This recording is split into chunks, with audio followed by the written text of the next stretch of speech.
Hello, everyone. Thank you for joining me. This is Real Feelings with Kay. And today's conversation, it comes from a place deep within my heart, a place that it's not too often I talk about.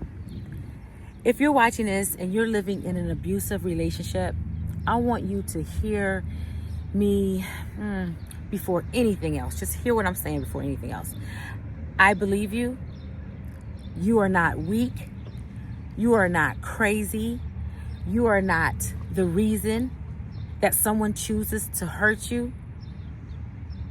It's not you. Abuse does not always leave bruises. Sometimes it leaves fear, anxiety.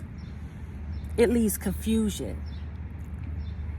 It steals your confidence one day at a time until you begin to question your own worth.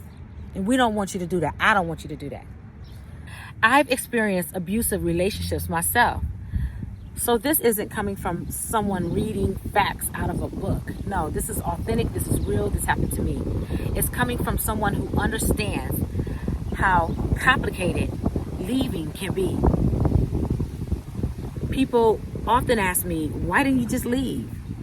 And that's so easy for other people to say.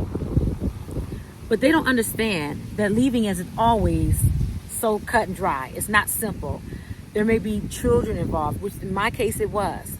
Financial dependence, fear, retaliation even, threats. Sometimes threats or isolation from family and friends. Sometimes the person hurting you has convinced you that nobody else wants you. No one else will love you like I do.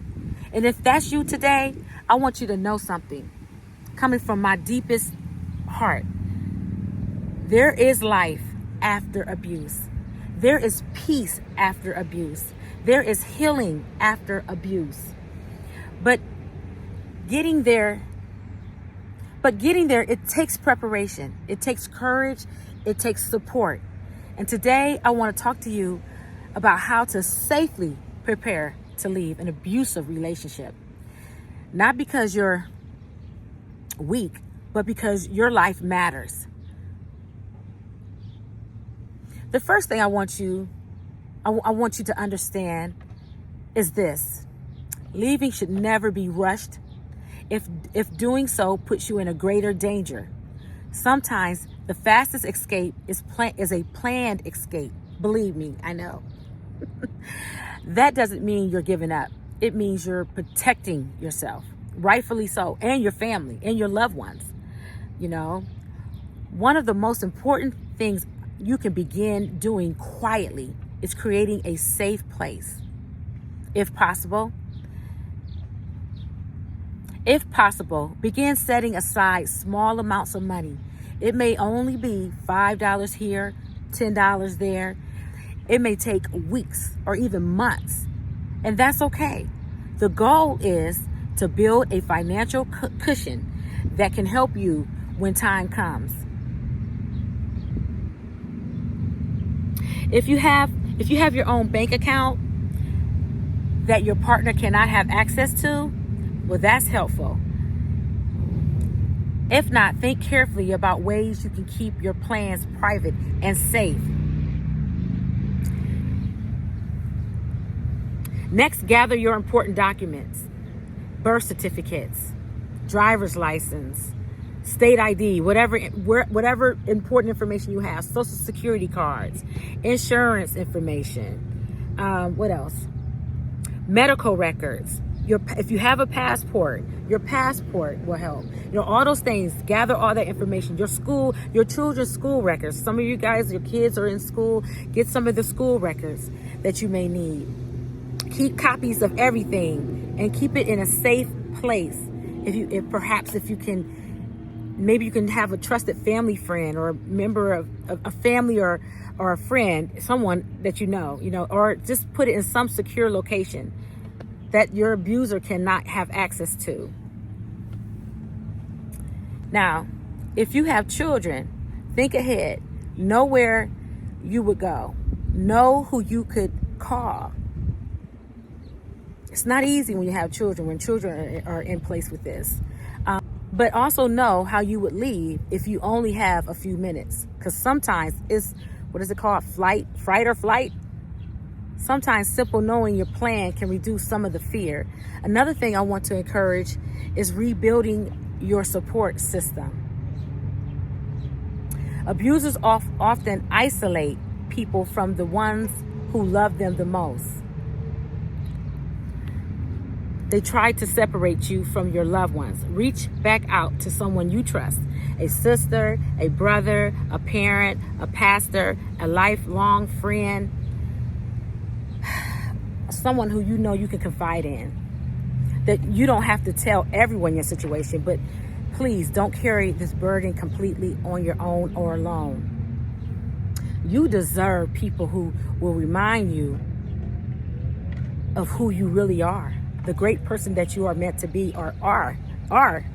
Also journal or document what's happening if it's only safe to do. Keep records of threatenings, messages, and photos of injuries that exist. Put the dates, the times, the incidents, depending on your situation. These records may become important later down the line. Most importantly, trust your instincts. Trust your instincts. If you believe leaving today will make things more dangerous, don't let anyone shame you. If you believe leaving today will make things more dangerous, don't let anyone shame you for planning carefully. Instead, sometimes survival requires strategy. And strategy is not weakness, it's wisdom. Please also remember that there's organizations, there's shelters, there's counselors, there's advocates out here in the world, and legal professionals that will help you. The entire purpose is helping survivors create safe exit plans. You don't have to know all the answers before asking for help. Sometimes the bravest thing you can say is, I need help. And that's the smartest thing to do as well. Now, I want to speak directly to your heart. If someone has spent years telling you that you're worthless, they're wrong. If someone tells you nobody else will ever love you or want you because you have children, they're wrong.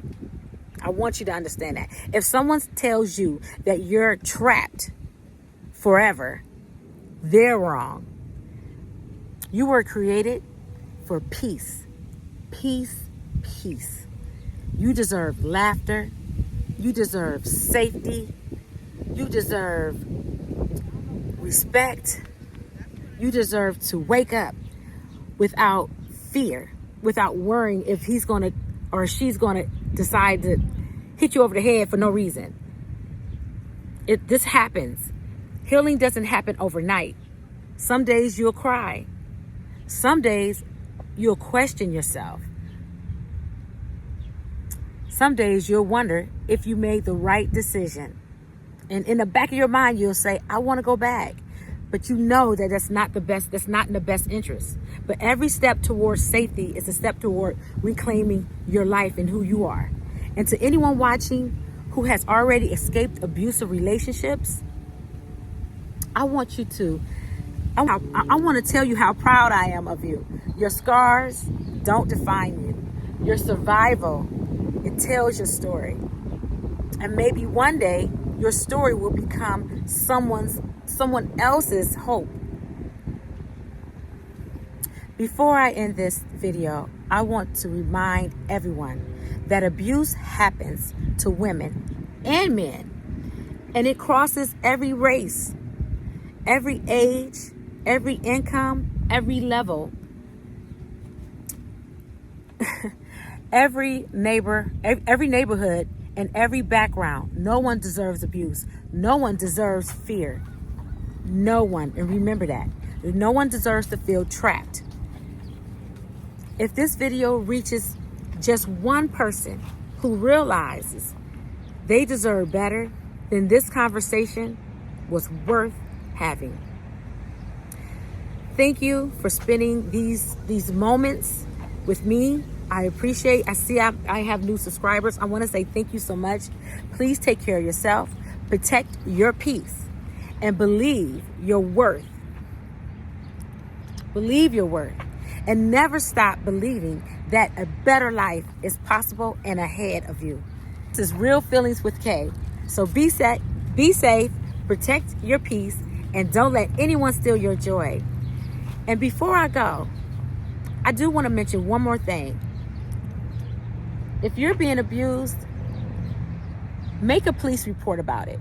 You can always go downtown. You can always go to your local station and just say, I just want to make a documentation of it.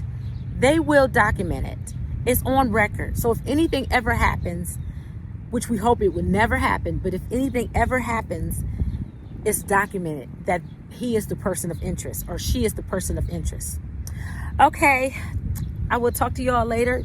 Take care. Look out for each other. Look out for children and the elderly. And until next time, this is Real Feelings with Kay. Bye for now.